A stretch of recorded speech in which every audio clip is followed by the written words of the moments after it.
नमस्ते दोस्तों।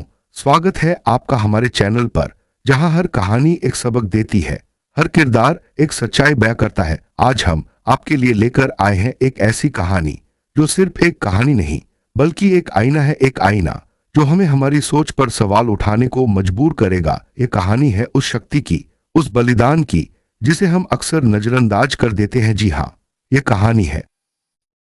हमारे समाज में औरत को कभी देवी कहा जाता है, तो कभी उसे सिर्फ एक उपभोग की वस्तु समझ लिया जाता है। लेकिन सच्चाई क्या है? क्या आपने कभी सोचा कि एक औरत हर महीने, हर पल कितने दर्द से गुजरती है?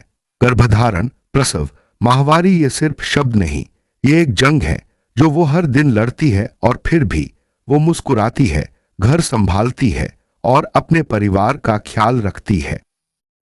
तो आइए आज की इस कहानी में डूब जाए। यह कहानी है राजू और मीना की, एक जादुई जंगल की, और एक ऐसे सबक की जो हमें सिखाएगा कि असली मर्दानगी ताकत में नहीं, सम्मान में है। सुनिए और अपने दिल को खोलकर इस कहानी को महसूस कीजिए। चलिए शुरू करते हैं। एक छोटे से पहाड़ी गांव में, जहां हरी भरी वादियां और ठंडी हवाएं हमेशा बहती रहती, वहां रहते थे राजू और मीना। राजू एक मजबूत कदकाठी का किसान था जो खेतों में दिन रात मेहनत करता। वह खुद को गांव का सबसे बड़ा मर्द समझता था। मैं हूं तो घर है, मैं हूं तो परिवार है, वह अक्सर फुंकारा करता। मीना उसकी पत्नी थी, एक साधारण सी औरत जो घर संभालती। एक दिन गांव में एक बड़ा उत्सव हुआ। देवी माँ का मेला लगा था, सभी लोग जमा थे। वहां एक बूढ़ी दादी आईं, जिन्हें गांव वाले माँ जी कहते थे। वे कहानियां सुनाने के लिए मशहूर थी। मेला खत्म होने पर राजू ने मजाक में कहा, माँ जी, आप तो कहती हैं औरतें देवी हैं, लेकिन देखो ना, हम मर्द बिना तो ये कुछ नहीं कर सकती। बच्चे पैदा करने में भी हमारा ही हाथ है। वे माँ जी ने मुस्कुराते हुए कहा, बेटा राजू, तू बड़ा घमंडी है। क्या तू जानता है कि औरत का गर्भ सिर्फ एक जगह नहीं, बल्कि एक पूरा संसार है। मैं तुझे एक कहानी सुनाती हूं। यह कहानी तेरे जैसे मर्दों के लिए है जो औरत की ताकत को कम समझते हैं। और माँ जी ने कहानी शुरू की। बहुत समय पहले एक जादुई जंगल में, जहां पेड़ बोलते थे और नदियां गाती, वहां रहता था एक राजकुमार नामकरण। वह खुद को सबसे शक्तिशाली समझता था। मैं हूं तो राज्य है, वह कहता। उसकी पत्नी थी रानी सुमित्रा, जो महल संभालती, प्रजा की देखभाल करती। लेकिन नामकरण की नजर में सुमित्रा बस एक रानी थी, जिसका काम था वारिस देना। एक दिन जंगल के देवता ने नामकरण को चुनौती दी, तू मर्दांगी पर इतना घमंड करता है, एक दिन के लिए तू औरत बन देख। क्या तू सहन कर पाएगा जो औरतें सहती हैं?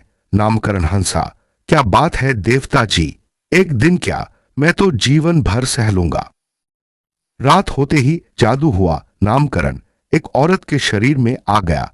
अब वह नामिता बन गई। सुबह उठते ही उसे लगा कि उसका शरीर कुछ अलग है। तभी शुरू हुआ दर्द का सिलसिला, हर महीने आने वाली माहवारी। नामिता का शरीर अकड़ गया, कमर टूटने लगी, पैरों की पिल्लियां फटने जैसी लगी, पैरों में जैसे पत्थर ठूंसे गए हों। दर्द की लहरें सिहरन पैदा कर रही थी। वह चीखी, यह क्या? लेकिन देवता की आवाज आई, यह तो बस शुरुआत है नामिता, यह माहवारी है जो हर औरत बर्दाश्त करती है। यह उसकी पसंद नहीं, कुदरत का नियम है। और ऊपर से समाज की घटिया सोच जो इसे छुपाने को कहती है, जैसे कोई जंग हो। नामिता किसी तरह दिन काटती रही। फिर देवता ने कहा, अब गर्भधारण कर देख, क्या तू तैयार है? नामिता को लगा आसान होगा, लेकिन जैसे ही गर्भ ठहरा, शुरू हुए बदलाव। पहले 3-4 महीने उल्टियां, थकान, अवसाद, हार्मोनल बदलाव से मन उदास। नामिता रोती, मैं तो टूट रही हूं, कैसे सहती हैं औरतें। फिर 5वें से 9वें महीने पेट बड़ा हो गया, शरीर भारी, लेकिन काम तो करने ही थे। महल संभालना, प्रजा से मिलना। नामिता हाँफती, यह तो असंभव है, बढ़े पेट के साथ कैसे चलूं। और फिर आई विशेष परिस्थितियां, इंजेक्शन लगवाने पड़े। हर दूसरे तीसरे दिन नामिता, जो कभी एक चुभन से चिल्ला उठती थी, अब सहन कर रही थी। यह हिम्मत कहां से आती है, वह सोचती। अंत में प्रसव का समय दर्द शुरू हुआ। 2-4 घंटे नहीं, 2 दिन, 3 दिन, 20 हड्डियां एक साथ टूटने जैसा दर्द। नामिता चीख रही थी, बस करो, मैं मर जाऊंगी। लेकिन बच्चा नहीं आया। आखिर गर्भ चीरना पड़ा। ऑपरेशन, नामिता का शरीर चीर दिया गया, बच्चा बाहर आया। प्रसव के बाद स्ट्रेच मार्क्स, निशान, ताउम्र ढोने को, दूध कम उतरा तो काढ़े, दवाइयां नींद दांव पर, दिन रात। 3 साल तक सिर्फ बच्चे के लिए जीना। नामिता थक चुकी थी। वह सोचती, एक गर्भ में इतना दर्द, इतना बलिदान, और पुरुष बस वीर्य 13 साल का हो या 70 का चलेगा, लेकिन औरत का गर्भाशय मजबूत होना चाहिए, सेहत अच्छी, माहवारी नियमित। जादू खत्म हुआ। नामकरण वापस पुरुष बना। वह रो पड़ा, देवता जी, मैं गलत था। औरत स्वयं शक्ति है, बलिदान है। इतना सहन करके भी वह हमारा ख्याल रखती है, जो पूजनीय है। उसे हम उपभोग समझते हैं, उसके फैसलों पर अंकुश रखते हैं। यह घटिया मर्दांगी है। देवता मुस्कुराए, याद रख, जो औरतों की इज्जत नहीं करता वह मर्द नहीं। मां जी की कहानी खत्म हुई। राजू स्तब्ध था। उसने मीना की ओर देखा, जो चुपचाप सुन रही थी। राजू ने कहा, मीना, मैं गलत था। आज से मैं तेरी इज्जत करूंगा, तेरी ताकत को समझूंगा।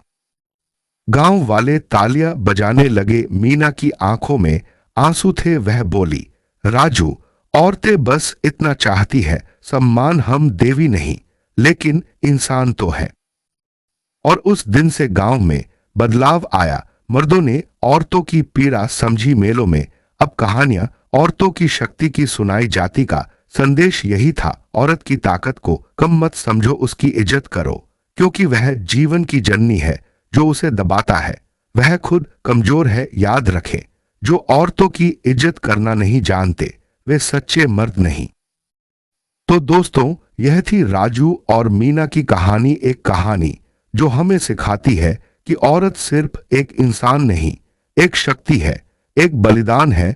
उसका हर दर्द, हर संघर्ष एक ऐसी कहानी लिखता है जिसे हम शायद पूरी तरह कभी समझ न पाए, लेकिन कोशिश तो कर सकते हैं, है ना।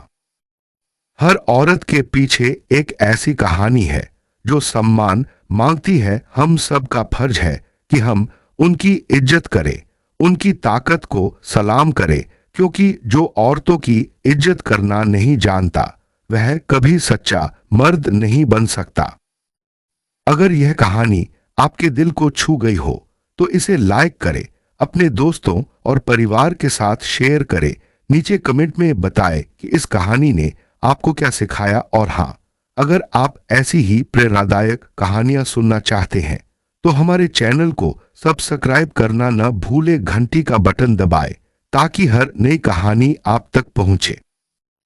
चलिए फिर मिलते हैं एक नई कहानी, एक नए सबक के साथ। तब तक औरतों की इज्जत करें, प्यार बांटें और खुश रहें। नमस्ते।